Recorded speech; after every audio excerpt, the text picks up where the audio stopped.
10-დან 13 ოქტომბრის ჩათვლით ვენის თანამედროვე ხელოვნების ბაზრობაზე წელს საპატიო სტუმარი ქვეყანა პოლონეთთან ერთად საქართველოს იქნება პროექტის ფარგლებში.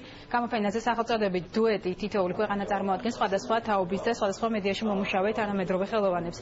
ვენაში ქართული გამოფენა ჩვენი კავკასიონი თავისი კონცეფციით თენგიზ აბულაძის მიერ 1976 წელს გადაღებულ ფილმს ნატვრის ხეს ეხმაურება.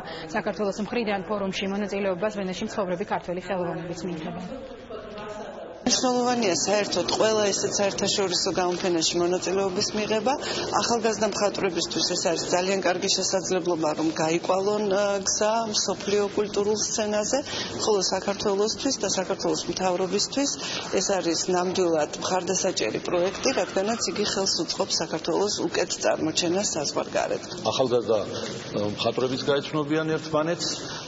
იქ იქნება დისკუსიებიც წარიმართება, ეს არ არის უბრალოდ ბაზრობა, გამოფენა და ასე შემდეგ, ძალიან დიდი შინაარსით არის ეგ დატვირთული და მე მიმაჩნია, რომ ძალიან საინტერესო მხატვრები იქნებიან წარდგენილი საქართველოდან.